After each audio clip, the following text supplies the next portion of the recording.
fuck you and you and you. I hate your friends and they hate me too. Fuck you and you. It's that hot girl by my anthem. Turn it up and throw attention. 2 reviews in one day? What the fuck is this? 2 reviews in one day.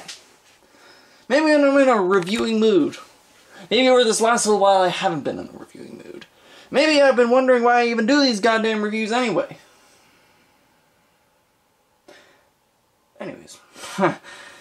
Today we've got a Lego set. We're reviewing a Lego set today. I know. Right? What the fuck's going on? Lego? On Gay Boy Lego? Really? What the fuck's going on? Fuego's stunt plane. 70429, 295 pieces, 3 little ass minifigures, and 1 that is exclusive.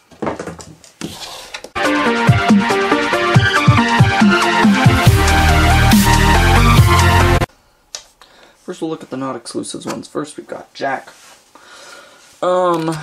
He looks good, as he always does. He's got his little hoodie right there, as you can see. You don't really need to go too in-depth with them, you know, it's this face. This is the exact same Jack that we get in the prison set that's just coming out.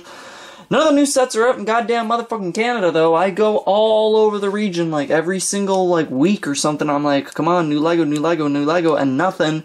COVID-19 and no new Lego, so I'm just stuck here buying clearance sets.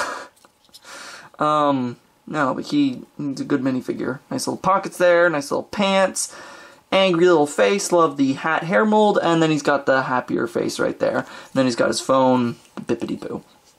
Then we have Fuego. This is the last version of Fuego that I needed.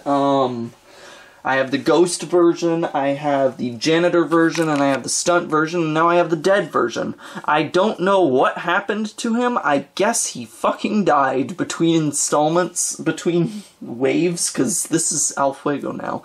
Very funny turn, I like it. It's kind of cute, actually, because they gave him, like, this face, which is really sweet, and it's got, like, a band-aid and whatnot, and he's got, like, his same helmet and his cape, and he's got, like, little boots and whatnot. I don't know. For, like, the stunt guy, it's kind of a cute development, and I like what they did with it. As far as a skeleton minifigure, this is about as good as a skeleton minifigure you're gonna get. It's a funny little idea, I appreciate it.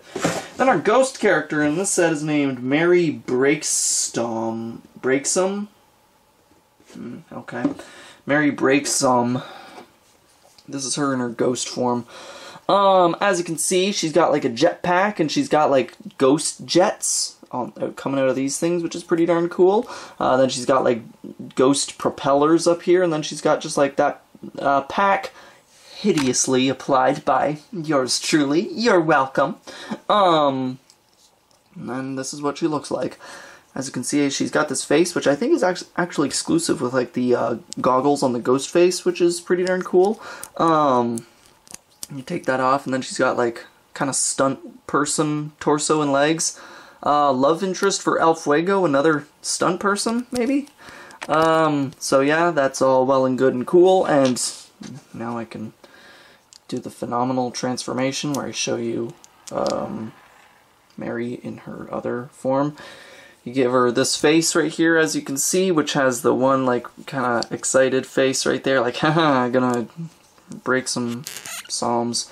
And then this one right here, which is like, oh, I actually love that face. That's a really good face. Very expressive, very good. Even with the goggles, it's an expression that I feel like we don't get enough of. Fear is often exemplified by, like, clenched teeth with minifigures, but I prefer fear faces that have like a gaping mouth, or like a gasping face is not an expression you get a lot. And then this is what she looks like without all of the shit attached. Baba da Brutzi. So yeah, those are your minifigures. Now do the transition to go to the set. Yeah.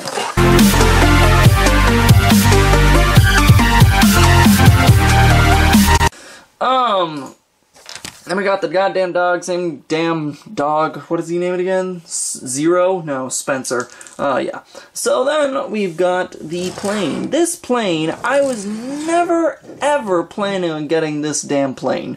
However, I went to Walmart, and it was on sale. And I couldn't resist that. Look at that. Half off. $19 for 295 pieces. I'm not going to turn my nose up at that. I never had any interest in the set, and quite frankly, I think, like, I didn't even really want it, but for that, I'm like, you know what, sure, I'll buy this as a $19 set. But yeah, so we got a plane here. Where to start? Oh, the most interesting at the front, with the whole engine built here. This sort of whole, like, propeller engine biplane sort of front look is not something new at all. This piece that they've used in here, the one with all like the side clips, this is a piece that we've seen many times before used on planes just like this, so it's not really that unique of like a building strategy used up there. However, what I do like about the front of this plane is that when you turn the nose, not the propeller, but the nose, when you actually turn that, that's how you access like your different, your obligatory hidden side turnerator, because all of them have to have a weird turning color thing with those obligatory dark blue, coral pink, yellow, and like bright blue colors. And this is a really clever way to integrate that, because when it comes to these sets, they're usually integrated either really sloppily and half-assedly, or they're integrated kinda cleverly. I think some of the more egregious, really sloppy ones were the Welcome to the Hidden Side set, the Lighthouse set was really weird, but this, I think, is my favorite way that they've ever integrated that wheel. I didn't even realize, actually, from looking at the front of the box or anything, that this set even had one of those wheels, but sure enough it does, and yeah, alright, sure, cool. Anyways, then as you can see, moving in, you've sort of got like a dip in there, and then it sort of extends out for the wings. The wings are your typical sort of biplane wings. We got like a sticker right there. We got a little seat right up here with a, you know, stud shooters, your obligatory sort of stud shooter gun thing in there. Then on the other wing, you haven't got anything on the top, but you got something down here. You can flip this out, and it's a red. I don't know what the fuck. You've got a chair in there for some reason.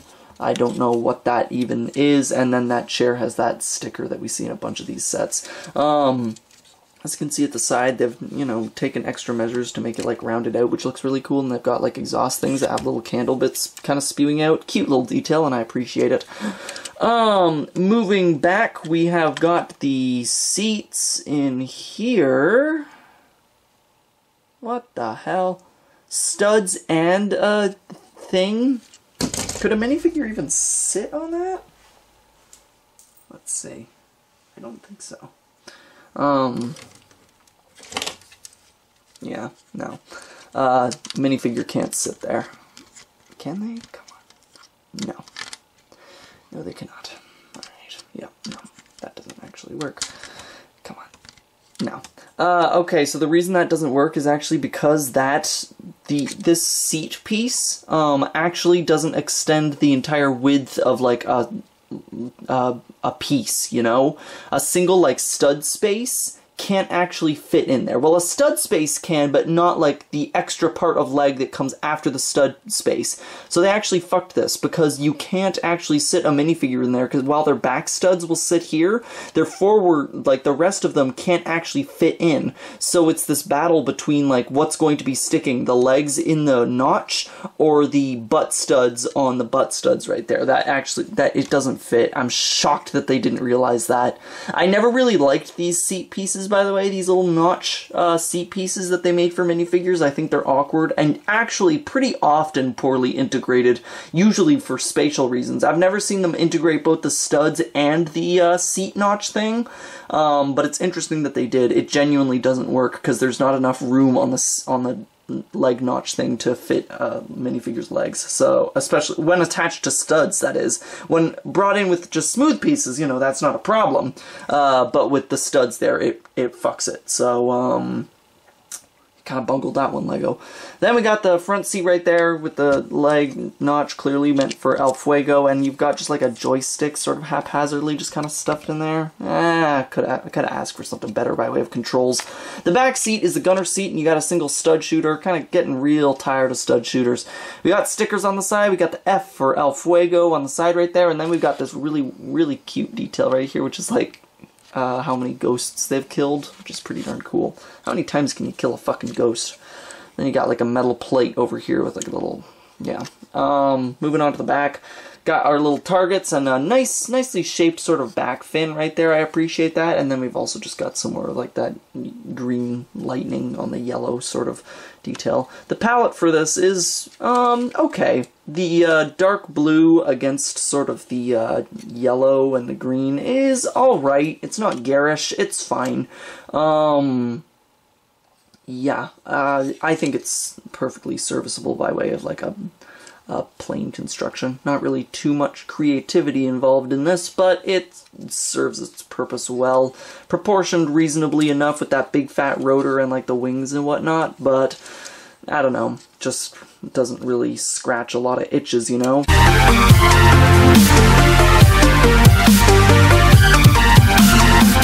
Final thoughts. Okay, so it ain't the best set, but for $19, I'm contented enough with it.